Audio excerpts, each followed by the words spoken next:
자유통일 인류국가 건설.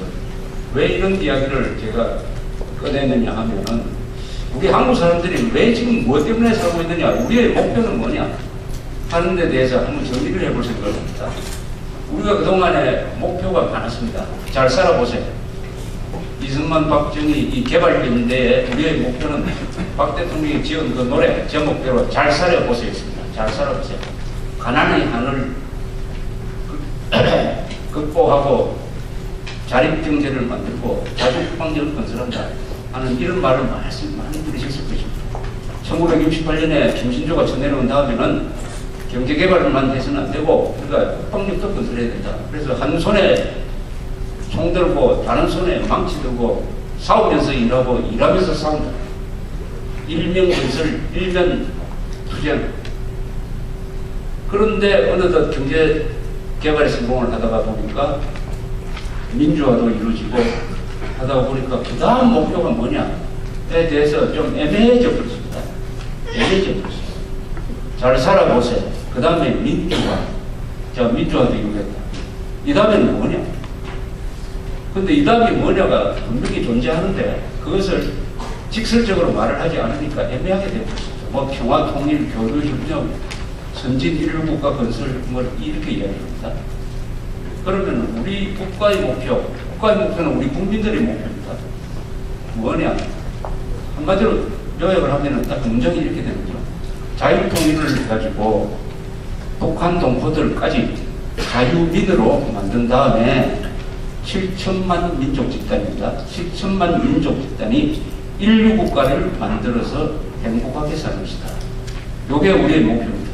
자유통일로 인류국가를 만들어서 행복하게 산다. 자유통일, 인류국가, 행복한 삶. 이것이 우리의 국가적 목표인 것입니다. 평화통일이 아닙니다. 지금 쓰는 용어 중에서 잘못된 용어가 참 많습니다. 그 중에 하나가 평화통일이라는 말입니다. 북한도 평화통일이라는 말을 하고 있습니다. 우리도 평화통일이라는 말을 합니다. 그 목표는 다릅니다. 북한은 전쟁 안 하고 평화적으로 적과 통일하겠다는 것이고 우리는 평화적인 방법으로 자유민주주의가 뽑히는 자유통일을 하겠다. 완전히 상반되는 말을 평화통일이라는 걸로 묶어가지고 쓰다가 보니까 평화통일 하면 다 생각하는 게 달라요. 우리는 자유통일이라고 해야 됩니다. 이 자유의 의미는 뭐냐? 대한민국은 이 정도의 자유를 누리고 번영을 누리고 있습니다. 북한까지도 자유화 해야 된다. 북한까지도 해방시켜가지고 북한까지도 민주공화국으로 만들어야 된다. 민주공화국. 이것은 제가 멋대로 이야기하는 게 아닙니다. 또 대통령이 이것을 멋대로 이야기할 수가 없어요. 헌법에 적혀 있는 대로 이야기합니다. 헌법. 우리나라 헌법에서 제일 중요한 것이 1조, 3조, 4조입니다. 헌법의 1조, 3조, 4조는 반드시 그 의미를 정확하게 알고 그 연관성을 잘 파악을 해야 됩니다. 우리 헌법의 삼위일체입니다. 1조, 3조, 4조. 이것은 우리 헌법의 신장 또는 뇌수라고 볼 수 있습니다. 이것은 개정이 불가능합니다. 왜냐? 이것을 개정하면 대한민국이 아닌 존재가 되기 때문에 그런 헌법 개정은 있을 수가 없어요. 헌법 1조 보니까 대한민국은 민주공화국이다. 3조가 중요합니다. 그 대한민국의 영토는 한반도와 그 부속 도서로 한다. 이렇게 되어 있습니다. 즉 북한 지역도 대한민국의 영토다. 그런데 헌법 1조에서 민주공화국이라고 선언을 했기 때문에 우리는 북한 지역까지 민주공화국으로 만들어야 됩니다. 북한까지 민주주의를 만들어야 됩니다. 그것을 헌법 제4조에 담고 있습니다. 헌법 제4조는 통일조항인데 이렇게 되어 있죠. 대한민국은 통일정책을 추진해야 되는데 자유민주적 기본질서에 입각한 평화적 통일을 추진한다. 자유민주적 기본질서에 입각한 평화적 통일을 추진해야 된다. 여기서 자유민주적 기본질서라는 것은 뭐냐? 평화적 통일이라는 것은 뭐냐? 평화적 통일은 전쟁하지 말고 통일하는 것입니다. 그리고 통일하는 나라는 어떤 나라여야 하느냐? 자유민주적 기본질서에 입각한 나라라야 한다. 자유민주적 기본질서는 우리가 다 아는 대로입니다. 언론 자유가 보장돼야 됩니다. 그 다음에 선거의 자유가 보장돼야 돼요. 그 다음에 사유재산권이 보장돼야 됩니다. 북한식으로 사회주의식으로 사유재산권이 보장 안 되면 그 자유민주적 기본질서가 아니에요.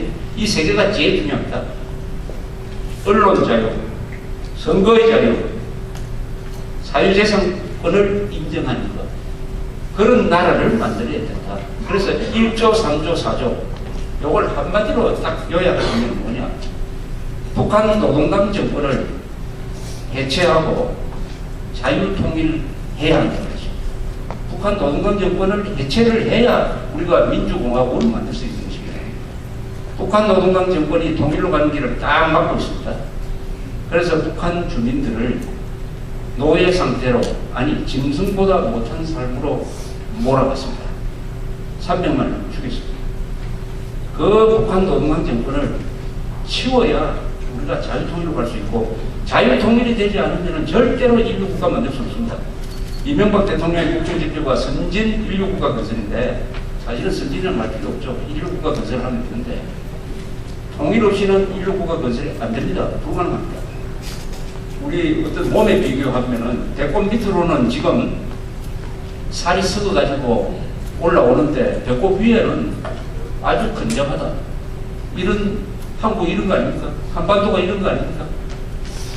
하체는 완전히 썩었고 상체는 아주 멋지다. 이런 몸을 가진 사람들이 우리예요. 자, 이런 사람들 오래 갑니까? 오래 갈 수가 있겠어요? 하체가 썩은 무뎌졌는데 상체만 근사하다고 해가지고 우리가 인류국가 행세를 한다면 세상이 없죠. 그러니까 천안함 사건도 나고 북한에서 수해가 나고 이런 일이 일어나는 거죠. 바로 이웃집입니다. 자, 집으로 비교하면 한 집은 아주 가장 열심히 일을 해가지고 단단한 집안을 만들었습니다. 부잣집이 됐습니다. 바로 벽에 붙어 있는 바로 이 집은 나쁜 집은 주인이 나쁜 짓만 하고 요런만 하고 도박만 하고 나중에는 강도도 하고 살인도 하고 요런 집이 딱 붙어 있다. 그럼 이 부잣집의 평화가 유지되겠느냐?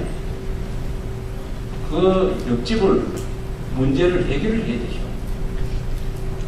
이것 없이 우리끼리만, 남한 사람들끼리만 잘 살자 하는 사람들이 의외로 많아요. 통일세 이야기가 나오니까 난 통일세금 내기 싫다. 이러니까 또 정부가 쑥 들어가고 있어요. 우리끼리만 잘 먹고 잘 살자. 요게 이기주의죠. 이기주의. 이런 식으로는 절대 안 되죠. 세상이 그런 식으로 문제가 풀린 적이 한 번도 없습니다.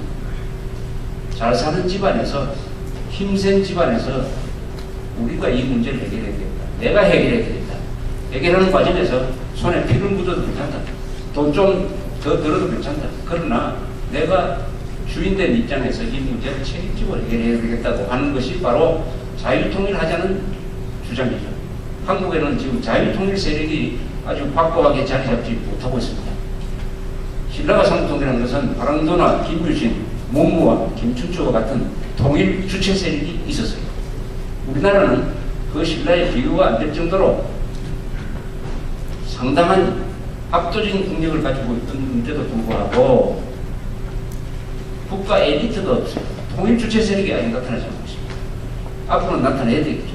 통일 주체 세력이 있어야 기회가 있을 때 이것을 잡읍시다. 남한과 북한의 차이는 인류 역사상 이런 예가 없습니다. 휴전선이라는 경계선을 딱 두고 한쪽은 천당이고 한쪽은 지옥이다. 이렇게 차이가 나는 적은 인류 역사상 없어요. 동서독 차이, 그건 아무것도 아닙니다. 동서독은 1인당 국민소득에서 한 1대 4 정도의 차이가 났습니다. 지금 남한과 북한의 차이가 얼마인지 아십니까? 1대 한 100쯤 됩니다. 1대 100.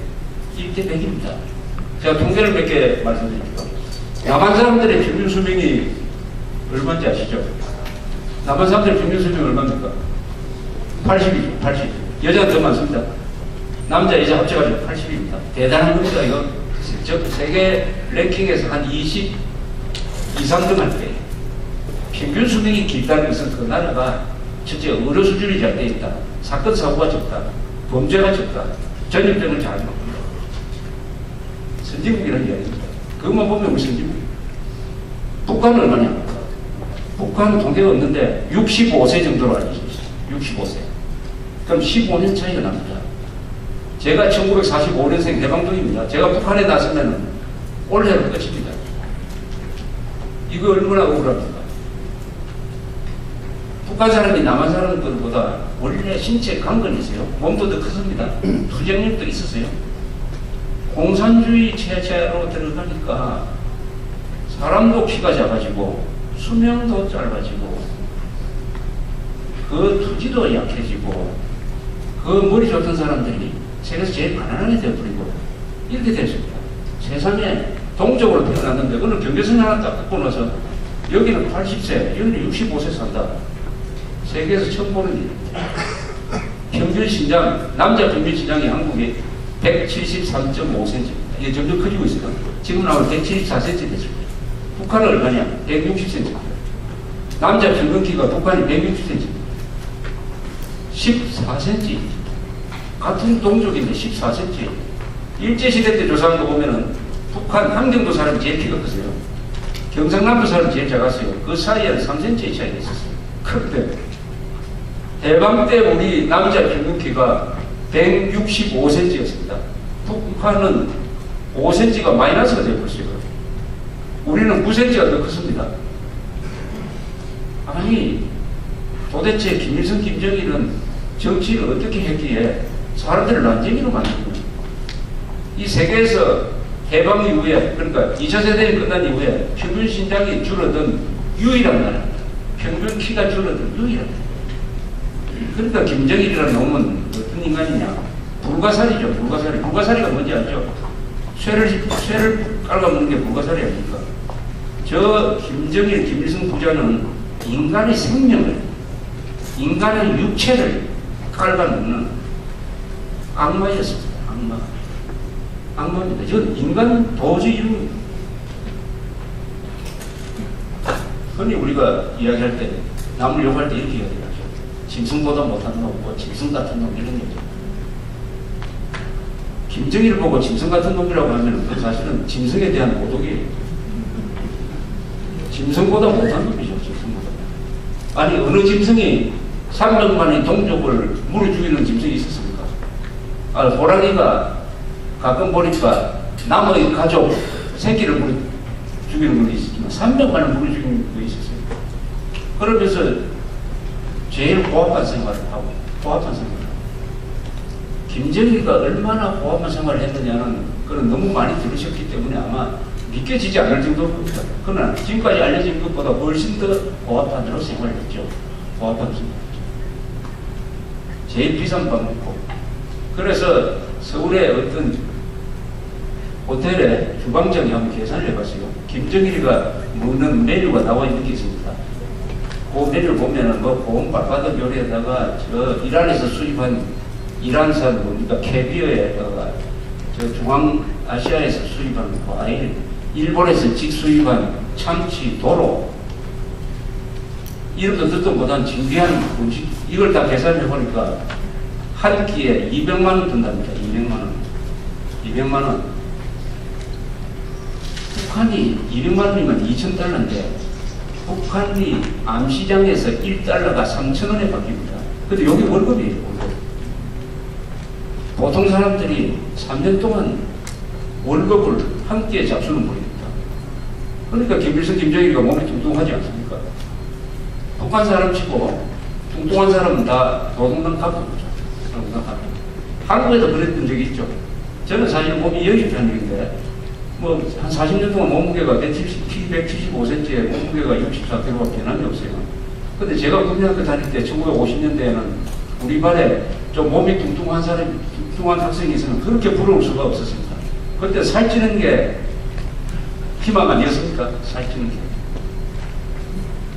그때 김정일 요새 사진 찍은 거 보면 딱 그 튀어나온 배를 부끄럽게 생각 안 하고 배를 계속 앞으로 밉니다. 밀고 다녀요. 우리나라도 그랬던 적이 있습니다. 1950년대, 60년대 그 배를 우리가 흔히 사장배라고 했습니다. 기억나시죠? 사장배라고 했습니다. 배 튀어나온 것을 자랑스럽게 생각합니다. 요새는 그렇게 생각하지만 북한 노동당 간부들이 뚱뚱한 것을 자랑스럽게